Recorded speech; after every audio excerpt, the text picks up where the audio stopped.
Ողջույն 24-ի եթերում հետագիծն է եւ ես Նարեկ Գալստյանը։ Մինչեւ հաղորդման սկիզբը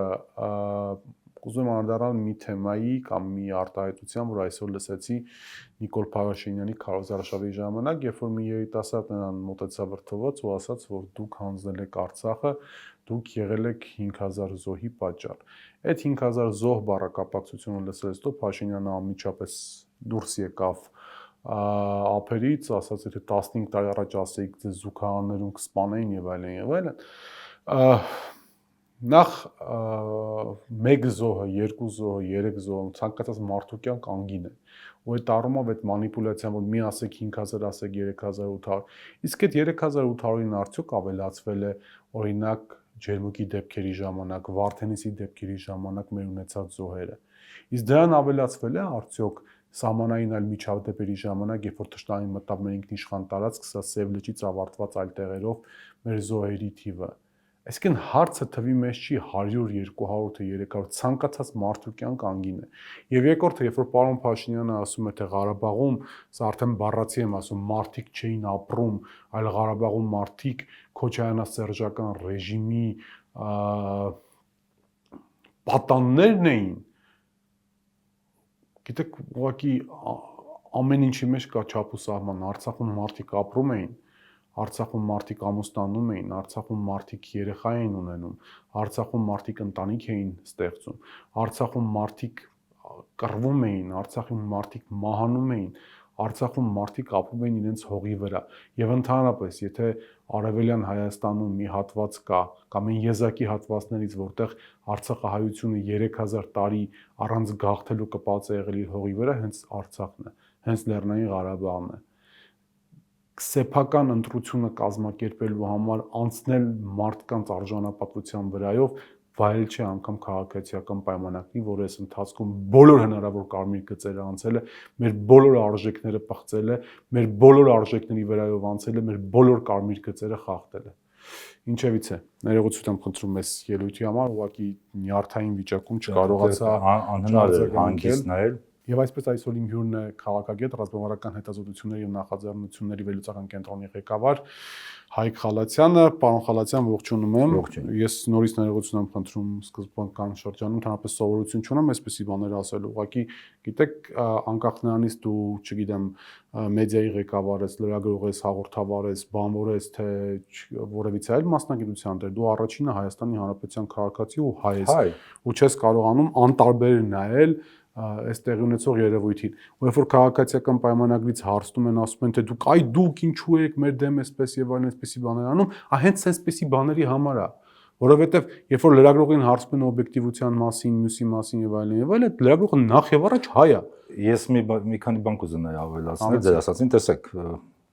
անընդհատ ասում է Արցախյան շարժումը թակարդ էր, թոք էր, որից ազատվեցինք։ Իմ մի հարց կա։ 20 թվականին երկրի ղեկավարը ինչով է առաջնորդվում պատերազմի ժամանակ։ Հաղթել պատերազմում մնայինք Ռուսաստանից կամ այլ մեկից կախված այդ թոքով, թե ազատվել։ Երկրորդը, այդ տղան էլ նրանից ճիշտ հարցերից, որ ասեց, իսկ 21 թվականին, լավ 18-ին չգիտեք, բայց 21-ին եք ժողովրդին խապում այդ նույն լոզունգներն էլ, բայց ամենա այդպես օբշեսիոններից մեկը ասում է, դե հիմա այդ գումարները չկա, մենք տեսեք ինչ լավ է, թոշակներն են բացում եւ այլն։ Հիմա եկեք մի հատ էլ մարզիջենք,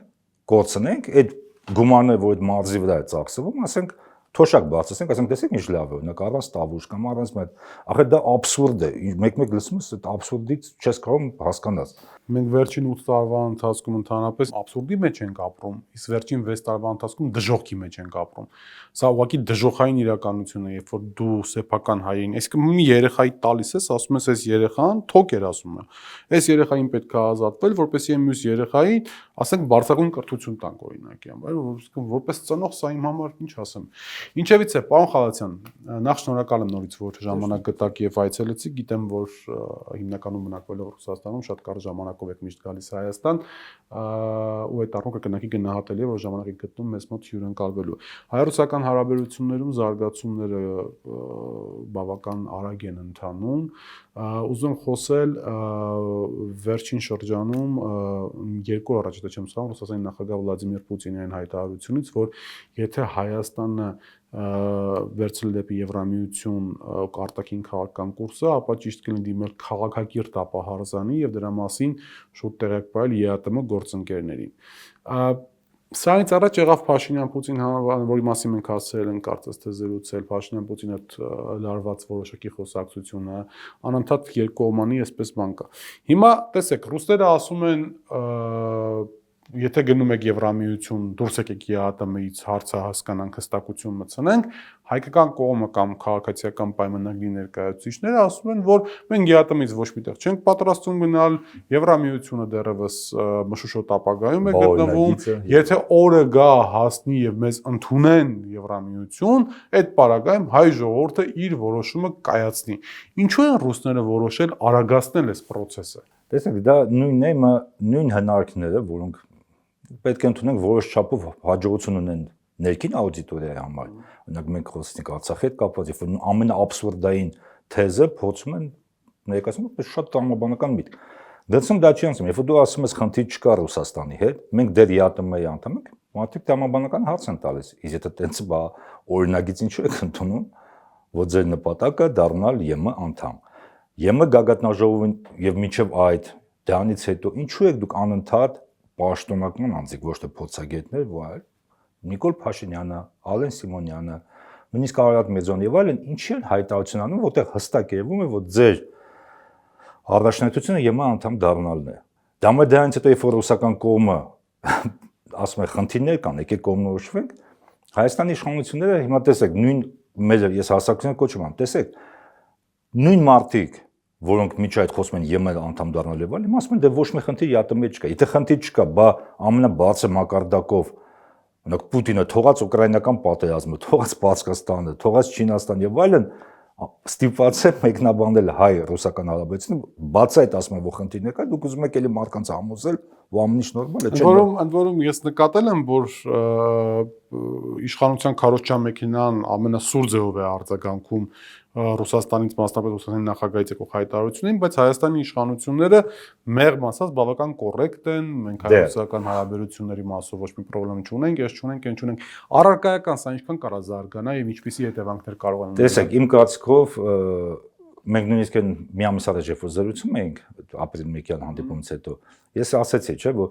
Նիկոլ Փաշինյանը ինքն է արդեն տեսնում, որ իր նույնիսկ իր ընտրողը Մամադ Մարզային եւ այլն որոշ չափով մտահոգված է այդ հայ-ռուսական հարաբերություններում։ Իհարկե Հայաստանում շատ ուժեղ է հիասթափվածությունը ռուսերին, հակառուսական տրամադրությունը ուժեղ է, բայց իմ կարծիքով հայ հասարակությունը դրանից օբյեկտիվ հիմք կա։ Այո, չէ, դա ասում, դա հիմա իրականությունն է, հիմա համաձայն լինես թե չէ, իրականությունն է, բայց այդ նույն հակառուսական տրամադրությունը չեն նշանակում, որ հայ ժողովուրդը այս բան հասարակության մեծ մասը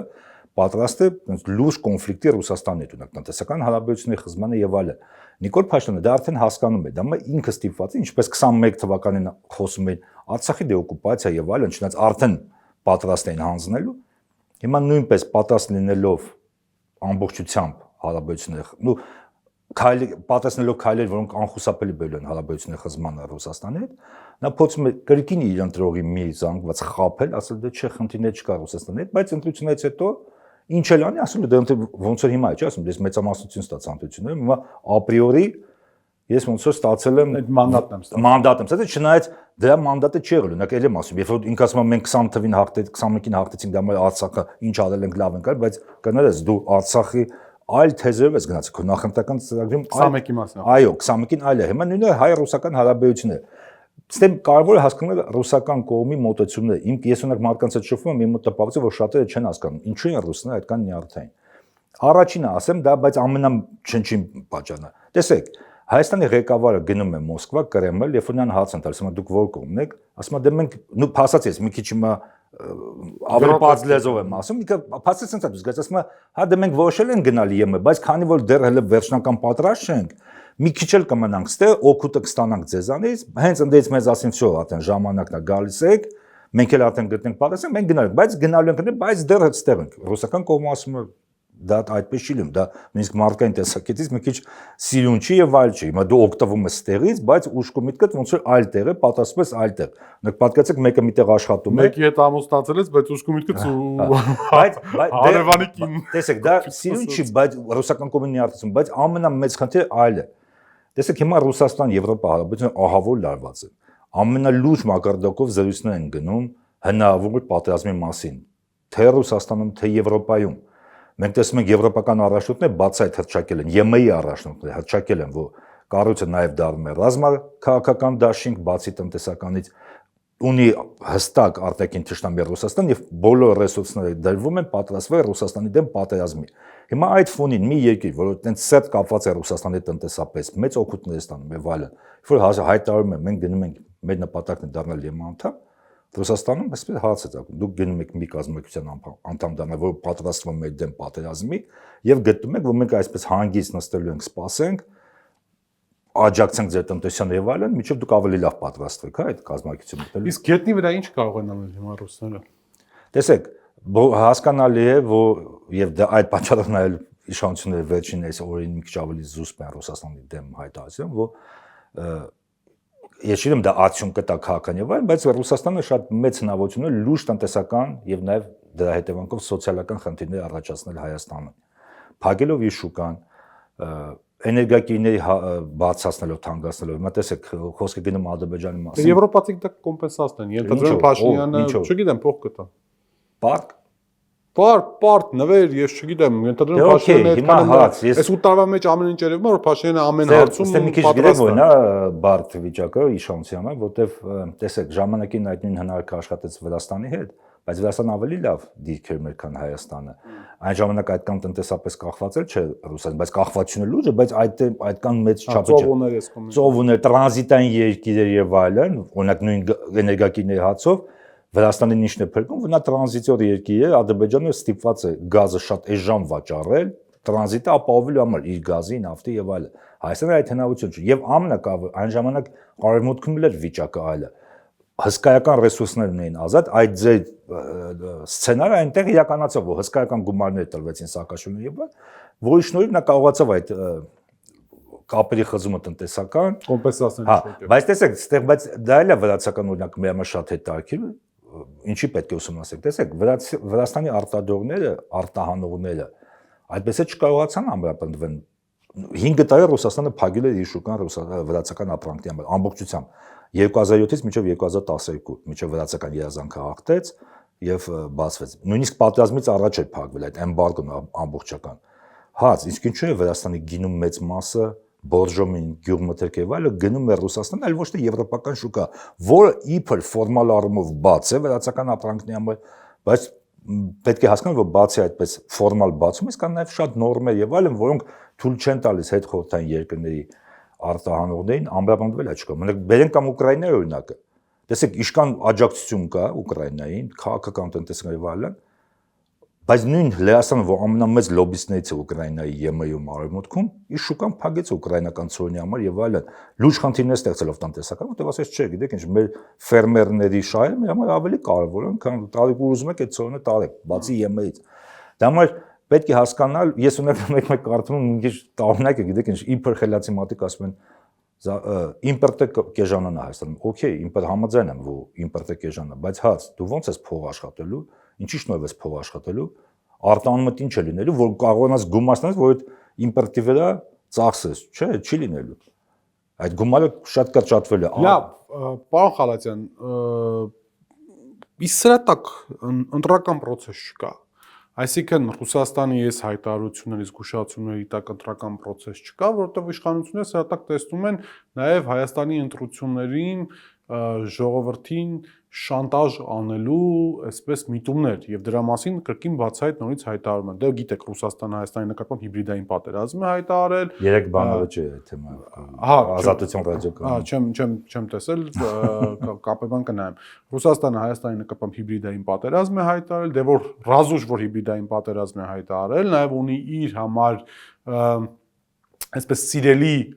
քաղաքական ուժերը եւ այդ սիրելի քաղաքական ուժերին աջակցելու համար հիմա սպառնում է մեր ժողովրդին, որ եթե Նիկոլ Փաշինյանին ընտրեցիք, իմացեք տնտեսական է սալիդելոնան եւ այլն։ Այս տեսեք, սկսենք նրանից, որ եւ Ռուսաստանը ամենավերջինը այդպիսի միջամտություն արեց մեր ընտրական գործընթացում։ Բայց արեց։ Դե իմ կարծիքով այ հիմա եթե այդպիսի հայտարարություններ են լինում, հիմա ստացվում է, չէ՞ որ ռուսական կողմը ասում է մեզ մտահոգում է ներկա զարգացումը,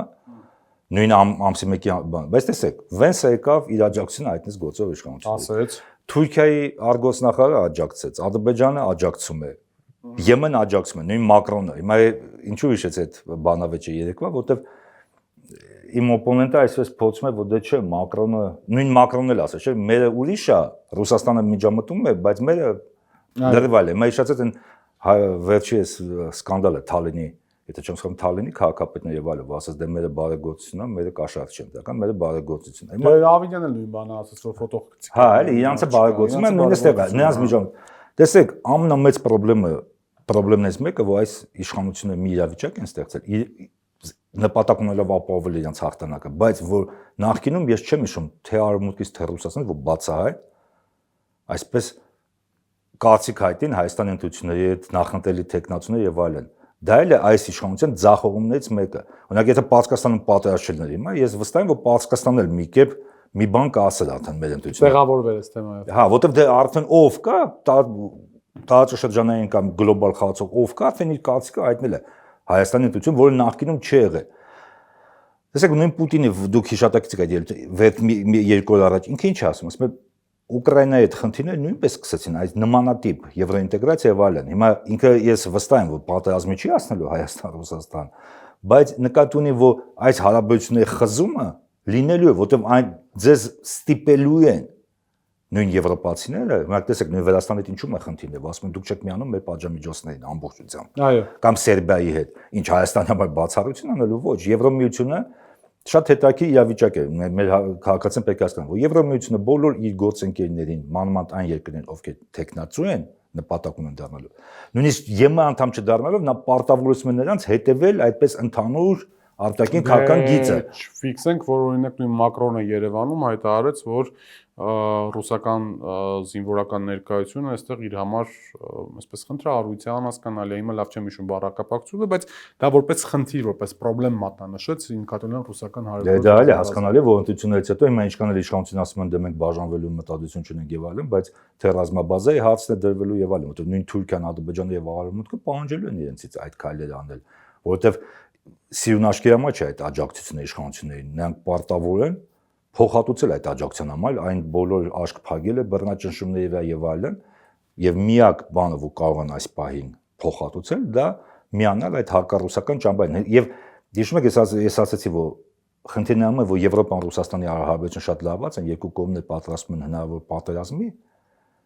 այդ պայմաններում, տեսեք, փաստացի ստացվում է, որ Հայաստանի իշխանությունները ոչ միայն արդեն որոշել են մասնակցել այդ առճակատման մեջ, այլ նույնիսկ կողմն են ընտրել, որ կողմից մասնակցել այդ գոնե ամեն ինչ անեն հեռու մնան այդ կոնֆլիկտից, երկու այդ կենտրոններին համոզել, որ գիտեք ինչ, նույնիսկ մեր չեզոքությունը ձեր շահերից է բխում։ Մենք տարածենք, որտեղ կարող է հա, կամուրջի դեր խաղանք, այլ ոչ թե այսպես մասնակից, բայց Հայաստանի իշխանությունները հստակ այդ նույն միջոցառմամբ եւ այլն։ Տեսեք, այստեղ հարևան Ադրբեջանի օրինակը վերցնենք, որ նույնպես շատ լուրջ հակառուսական քաղաքականություն է։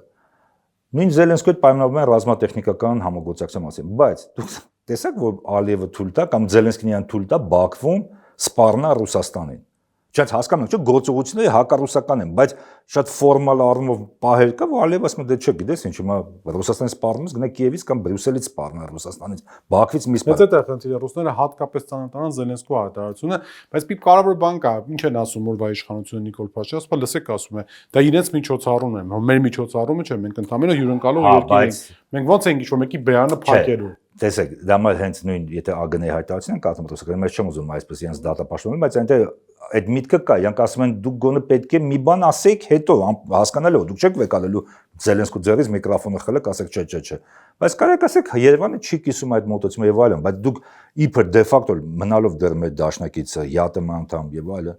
դուք որևէ արձագանք այդ հայտարարություն չեք անում։ Օրինակ նույն Ադրբեջանի թեման շարունակեք, տեսեք, Ադրբեջանը, եթե չեմ սխալվում, 2028-ին է անցկացնելու այդ նույն միջոցառումը։ Բայց կարա չէ,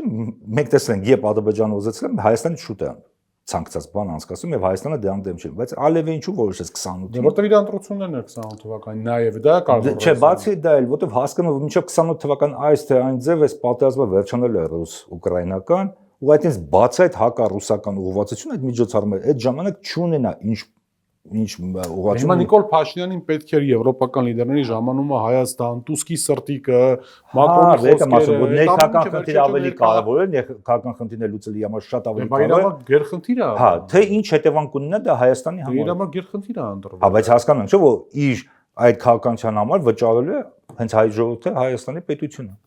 Դե մինչև հիմա իր մոտ Դե դա էլ ա եղել, դե հիմա այսպես թե այնպես խուսանավել, միգուցե առաջիկայում էլ ստացվի։ Ես ասում տարիների ընթացքում անդադ լսել եմ, որ ինքը իր արածով վճարելու է ժողովուրդը, բայց նույն Փաշինյանը անձամբ հա գալու գիտեք ինչ հայրս մի հատ խոսքն ասում է փոցված աղվասը 4 թաթու է թակարդան գնում վերջում հիմա տեսնենք։ Լավ, պարոն Խալացյան, գալով ներքաղաքական իրավիճակին, հա, ընտրություններ են, ընտրական process-ները բավական այսպես տաքանում են, բայց դրա հետ միասին ես մի նկատառում ունեմ կամ դիտարկում ունեմ, չգիտեմ համաձայնում եք թե չէ։ Իմ մոտ այս ընտրությունները կարծես թե այս պահին գոնե ոչ հետաքրքիր, ոչ գունավոր, ոչ բարձ բաներով այսպես մոտիվացվածի տրամաբանությունից ելնելով քարոզարշավի են ականատես լինում։ Սա իմ անձնական դիտարկումն է, դուք կարող եք չհամաձայնվել կամ համաձայնվել։ Այսինքն անդիմությունը ավելի սոցիալական թեմաներից է խոսում, չգիտեմ, աշխատատեղ ամյուսը եւ այլն, ճանապարհը, ասֆալտը եւ այլն։ Իշխանությունը որտեղ գնում, ասում է, տեսեք ինչեր ենք բացել, ձեռի հետ մենք քանի բառ Ղարաբաղի մասին են բանն է ասում, երեսն է ասում, որի մասին մենք խոսել էինք։ Այսինքն այդ հայտարարված կենաց մահուն, հա, որ սրանից կախված է Հայաստանի քաղաքակրթական ապագան, Հայաստանի բովանդակությունը, Հայաստանի այս պահին երրորդ հանրապետության լինել չլինելը եւ այլն, այս պահին չի զգացվում։ Չէ, ես ասեմ, ես դա հասկանում եմ ինչու է դա այդպես, որովհետեւ իմ կարծիքով թե իշխանությունը թե հատկապես ընդդիմությունը հասկանում է, որ այդ մարդիկ ովքեր դա գիտակցում են, այդ մարդիկ արդեն կողմնորոշվել են։ Պայքարը գնում է այն զանգվածի համար, այն մարդկանց համար, մոտ կես ունակ անցած ընտրությունից իշխանությունը մոտ 50%-ը չի մասնակցել ընտրությունների։ Հիմա չեմ հիշում, բայց մեծ քանակությամբ մարդիկ չեն մասնակցել, որոնք ավելի շատ ցավոք սրտի, դա պետք է ասեմ, ցավոք սրտի, այդ քաղաքական հարցերյան չի հետաքրքրում, Արցախը, Հայաստանի անվտանգությունը, այդ 7 հանրապետության ճակատագիրը եւ այլն չի հետաքրքրում, ավելի շուտ իրենց այդ կենսական բաներն հարցերն են ուզում եւ փորձում են այդ մարկանց ձայների բայց եթե կենսականում է Նիկոլ Փաշինյանից լավ օրվա ոչ Նիկոլ Փաշինյանը հանած սոցիալական խոստումներ ամենալավը միշտ կարող է տալ օրվա իշխանությունը։ Դե հիմա չէ միշտ է այդպես, դա եմ ասում, հիմա այդպես մարդը ասում է ապավագրություն են բերել, տազա դրամ եմ, հեսա էս Մանոլյանն մանելու իր համար դա ավելի հեշտ է ասել է։ Դու թող ասի, թող անի, բա միջև էլ էր 10000 դրամ ասում ինչի բացացնենք, թոշակառուն չգիտի ինչ անի, հետո հենց ընտրությունները մոտ կացավ, չես ինչու բազվեց թոշակառուն գիտե 10000 դրամը ինչի վրա ծախսի։ Կամ նույն այդ ապավագրությունը բժշկական, հիմա եկեք բժիշկները եւ այլը խոսեցիք, ինչ խնդիրներ է առաջանում ու ես չեմ բացառում, որ ընտրությունից մի քանի ամիս հետո վերանայվի կամ այլ լրիվ այլ ձև լինի կամ ֆորմալ առումով մնա, բայց ես արդեն գիտեմ, որ մարդկանց անվճարներին գցում են մի քանի ամիս հետո օրինակ նույն վիրահատություն եւ այլն, եթե շտապը պետք վճարի, եթե չէ, դե սպասի հերթի։ Դες դեպքեր կան, չէ՞, արդեն որտեվ սպառվում է այն գումարը, որը նախատեսված է, սա ասում են, օրինակ ես գիտեմ, որ չի բավարարում, որտեվ հսկայական գումարներ են պահանջում։ Ոնց է դա լինելու։ Չգիտեմ, դա արտաքին պարկը մեծացնելով, արտաքինը չէ, ընդհանրապես պետական պարկը, որտեղ այնտեղ ավելի շատ ներքին շուկայից են վերցնում գումարներ եւ այլն, բայց եթե Ռուսաստանի հարաբերությունները վատացավ, դա բերելու է կտրուկ իրավիճակի փոփոխության տնտեսական։ Օրինակ դա էլ շատ է չեն հասկանում, օրինակ ես կարծիք եմ լսում, դե Հայաստանի տնտեսական վիճակը շատ լավ է եւ այլն եւ այլն։ Իհարկե լավ է, բայց լավ է ինչի շնորհիվ, որտեվ հսկայական գումարներ են գալիս, որոնք կարող են արդեն չգան ու դա կտրուկ փոխելու է իրավիճակը նաեւ այլ ոլորտներում։ Օրինակ տուրիստների մոտ 40% Ռուսաստանից է։ Հիմա տեսեք, կամ Ռուսաստանն է փակելու, կամ նույնիսկ Եմենը, օրինակ եթե մենք գնում ենք Եմեն բոլոր գործընկերներից պահանջում է ավիա հաղորդակցությունը դադարեցնել Ռուսաստանից։ Օրինակ արգել է ռուսական ավիաընկերություններին թռնել։ Եվ օրինակ Վրաստանից էլ է դա խնդիր, որ վրացիները համաձայնվեցին ռուսական ավիաընկերություն թռնել եւ դա մենք պետք է հասկանալ, որ այն ինչ որ թվում է նորմալ եւ սովորական, որ մարկսիզմը այդպես է լինելու, կարող է չլինի եւ դա փոխել է կտրուկ իրավիճակը տնտեսական Հայաստանում եւ սոցիալական։ Ու դա շալը կարող է հասկանալ, տեսեք, ռուսական կողմը դեռ մեսիջներ է անում որոշակի, բայց իմ կարծիքով ռուսական կողմին հերականադառնանք վերջում է թեմայով հարցը։ Չէ, որտեվ իրենց բանը կապված ընտրությունների արդյունքից, դա էլ մարդիկ պետք է հասկանան։ Եթե ընտրությունները այլ երկրներ ունենում, լրիվ այլ գործիքակաց կարող է լինել։ Եթե այլ ելք լինի։ Այլ ելքը ո՞րն է, այսինքն Նիկոլ Փաշյանը։ Տեսեք, եթե Նիկոլ Փաշյանը հաղթում է եւ շարունակում է ներկա քաղաքականությունը։ Դա Հայաստանի ժողովրդի ցանկությունն է լինելու։ Okay, դա ցանկություն, դե հիմա Ռուսաստանը իրավունք ունի չի արձագանքելու այդ հայ ժողովրդի ցանկությանը։ Այդ ապահարզան ինչի մասն է խոսում։ Okay, դուք ընտրել եք ուղղվածություն, դրա դեմ ռուսական կոմասը չէ դուք մի ընտրեք։ Ասում բայց մենք չի իրավունք ունենք ըստ ձեր ընտրության մեր քաղաքականությունը կառուցել։ Նույն հայ-ռուսական հարաբերությունները։ Օրինակ շուկան ինչի պետք է բացենք հայկական ապրանքների համար։ Օվերչուկի Որտեւ ԵԱՏՄ-ի մանրամասն։ Օվերչուկը հիշում եք, չի ինչ ասած, եթե մեր ընկերություններին դուրս են մղում Հայաստանից, ինչու պետք է հայ ընկերությունները աշխատեն ռուսական շուկայում։ Այդ բամասին հայտի 10 ինտերնետ։ Այդ եմ ասում, չէ, բայց տրամաբանականը, չէ, եթե դու քայլեր ես գնում, նույնիսկ տնտեսական քայլերի հակառուսական, ինչ պետք է ակնկալես, որ դուք անելու ես քայլեր, որոնք անարձագանք են լինելու, դա այդպես չի լինում։ Դե դա մարդասպա դիվերսիֆիկացնելու ենք մեր։ Դա մեր ավելի ենք ուժեղանում, հա, կախվածությունները Ռուսաստանից։ Ամենածիծաղալն է, որ նույն Էմիրատներ բան որ նշում են, որ այդ ուղղվածությունում դա էլ է որոշ չափով էլի Ռուսաստանի հետ փող կապակցել։ Ռեէքսպորտի հարցը։ Հա, էլի, բայց ասում են դե գիտեք ինչ, տեսեք ինչ դիվերսիֆիկացիա։ Լավ, ընտրական ընտրությունների Ռուսաստանի հետ կապված էլի ընտրական մի խոսենք վերջում, բայց ընտրությունների հետ կապված, այսինքն դուք այս պահին տեսնում եք այսինքն լավ, այսպես եմ մի քիչ հերվից, մի քիչ մոտիկից նայելով process-ին ընտրություններին, դուք իսկապես մտածում եք, որ հիմա անդիմությունը այս գործելավոճով հնարավորություն ունի հավաքական միավորվել եւ հաղթել Նիկոլ Փաշինյանին, այսինքն այսպես կոչված Գյումրի 2 անել, ինչի մասին 2 Ես դա հույս ունեմ, բայց գիտեք ինչ, մեր մոտ շատ պոպուլյար են դիմության անընդհատ քննադատել, բայց հաց։ Դե իրանք են դրոշը վերցեվա ինչ անում։ Հասկանում եմ, բայց հիմա իրանք անում են, տեսեք, 21 թվականի ընտրությունից հետո 22-ին որ շարժումը սկսեցին, չէին ասում, որ եթե Նիկոլ Փաշյանը մնա, արդեն որոշված է Արցախը հանձնելու են։ Ոնց է նույն Արայք Հարությունյանը աջակցում էր, որ հիմա Բաքվի բանտում է, ինչպես է, չէ, աջակցում։ Փորձում է մարդկանց խփել։ Եկավ գիշերով ԿՊ-ի գրասենյակը։ Չէ, տեսնում եք, այն շարժման ժամանակ 22 թվականի շարժումը նկատվում է։ Փորձում է, չէ, ամեն ինչ լավ է, ես տեղյակ եմ։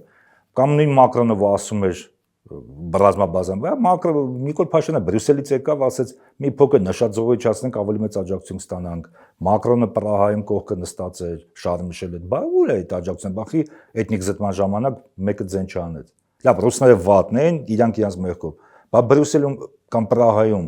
քո կողքի այդ մարդիկ ուր են։ Դրա համար դրա պատասխանել են գտել, ասում են մենք ասում են գնացեք բանակցեք, իրանք իշխանափոխություն արեցին։ Ինչ բանակցել։ Ադրբեջանցիներ գնացեք բանակցում են, դրանից հետո եւ Բուլղարիայում բանակցեք։ Ես կրկնեմ, ես իմ կարծիքով, դա իմ անձնական սուբյեկտիվ կարծիքն է, եթե ադրբեջանցիները վստահ չլինեն, որ Նիկոլ Փաշյանը չի աջակցելու Արցախին, չեն գնա այդ գործողությանը սեպտեմբերին։ Նրանք գնացեն, որովհետեւ իրանք պետք է շատ արագ հացը փակել, եթե նրանք իմանային, որ Հայաստանը օգնելու է Արցախին, այդ գործողությունը չէր լինի 23 թվական։ Դե Հայաստանի բանակն էլ բանով հերադիտակով նայում էր Նիկոլ Փաշինյանի հանձնարարությամբ, թե ինչպես են զոհվում Արցախում մեր եղբայրները եւ քույրերը։ Դա եմ ասում, չէ, բայց ընդդիմության թեման շարունակենք, ընդդիմության շարունակելու եմ քննադատական հարցեր տալ, որովհետեւ դրոշը իրենք են վերցել, սпасելիքին։ Հասկանում եմ, բայց հիմա իրանք ամեն ինչ կարող են, անում են, հայտարարում են, ինչն է սխալ հայտարարում կամ բան։ Ես չեմ ասում սխալ ու ճիշտի հարցը, ես ասում եմ, տեսեք, ես մարդ եմ, որ 2003 թվականից երևի թե գրեթե բոլոր հանրահավաքներին մասնակցել եմ, թե մասնակցության բերումով, թե իբրև քաղաքացի, երկուսն էլ ստացվել է իմ կյանքում։ Ու այդ հանրահավաքների ժամանակ եղել են, որ դու տեսել ես, որ կա հսկայական էներգետիկա, կուտակված էսպես պոտենցիալ, եւ տեսել ես, որ ուղղակի էսպես հանրահավաքներ են հանուն հանրահավաքների, հա, երկուսն էլ մենք ականատես եղել ենք մեր պատմության մեջ։ Օրինակ, Սրբազան շարժման վերջին հանրահավաքը, մեծ հանրահավաքը մայիսի 9-ի հանրահավաքում ակնհայտորեն էներգետիկան գոյություններ, փոփոխությունների սպասելիքը եւ այլն։ Հիմա ես ոնց որ թե ընդդիմության ակցիաների մեջ չգիտեմ, ես բայց լարվածությունը հասարակությունում զգում եմ, որոշակով էներգետիկան, բայց մի բան է պետք ասենք, իշքան գնում է դա մի քիչ գլոբալ է հարցը։ Մենք տեսնում ենք, որ կյանքը տեղափոխվում է վիրտուալ, այնպես դիրույթ։ Եվ եթե նախկինում ամեն ինչը փողոցում օֆլայն էր լինում, հիմա շատ բաներ ավելի շատ օնլայնի է գնում։ Հիմա նույն ջահելությունն է, երիտասարդությունն է այդ ինտերնետ հարթակներում ավելի ակտիվ եւ այլն։ Դա համար ես տեսնում եմ, որ օրինակ նույն ինչ ակտիվ են երկու կողմեր օրինակ ինտերնետում, Facebook, սոցցանցերում եւ այլն։ Բայց սոցցանցերը Նիկոլ Փաշինյանին չի կարող ստիպել ինչ-որ բան անել։ Հասկանում եմ, բայց դե հիմա դա է, եմ ասում։ Փողոցը կարող է։ Ու մենք տեսանք, որ փողոցը շատ եղել, դա էլ չի միջև չի հաջողվել։ Հունիսի 8-ին ընդդիմությունը պետք է պատրաստ լինի, թե ոչ։ Իմ կարծիքով այո։ Որովհետև հիմա կա այդ մտավախությունը, որ ասենք եթե իշխանությունները գնում են այնպիսի գործողությունների, որոնք ազդում են ընտրական վերջնարդյունքի վրա, ընդդիմությունը նաև պետքա պատրաստ լինի իր քվեները պաշտպանել փողոցում։ Դե դա համագական իրավունքն է ընդդիմության։ Այլ ոչ թե մանդատները վերցնել եւ գնալ խորհրդարան։ Դե դա եմ ասում, մենք ես վստահ եմ, ես չեմ կարող հենց նույն իրենց շտաբում չեմ Դե հասկանալի է, հա։ Բայց իմ կարծիքով իմ կարծիքով ընդդիմությունը հիմա նկատի ունեմ գլխավոր խաղացողների ընդդիմության, ոչ պսևդո ընդդիմադիր կամ ոչ իրական ընդդիմադիրներ, բայց որոնք կարելի ասել այսպես օլիմպիական սկզբունքով են մասնակցություն հանում։ Ձայներ փոշիացնողներ էլի։ Ну ի վերջո փոշիացնելու են, բայց իրենց որ լսես իրանք տենց չէ։ Բայց հիմա խոսում եմ գլխավոր խաղացողների մասին։ Ես վստահ եմ, որ իրանք երևի քննարկում են այդ հնարավոր սցենարները եւ հույս ունեմ, որ ինչպես դուք ասիք, այդ հունիսի 8-ի, եթե Աստված չանի, դա դրան հասնի եւ այլն, այդ սցենարը ունեն։ Լավ, խոսակցության վերջում, պարոն Խալացյան, հիմա իշխանությունները ակտիվորեն տարածում են, որ Ռուսաստանում սկսվել է հայերի զորաշարժ եւ այդ մարդկանց ստիպում են ընտրակաշարք են տալիս, ուղարկում են Հայաստան, որպեսզի ընտրեն Սամվել Կարապետյանին կամ այլ ընդդիմադիր ուժի, բայց հիմնականում Սամվել Կարապետյանի մասին է խոսքը։ Կամ որ մարդիկ, որ ակտիվորեն շփվում հայկական ամենքետ, այս խոսակցությունները որքանով են իրական եւ որքանով են չափազանցված։ Ես կարող եմ ասել միայն այն, ինչ ես եմ։ Հասկանալի է։ Ես տեսնում եմ, որ մարդիկ մտահոգ են, շատերը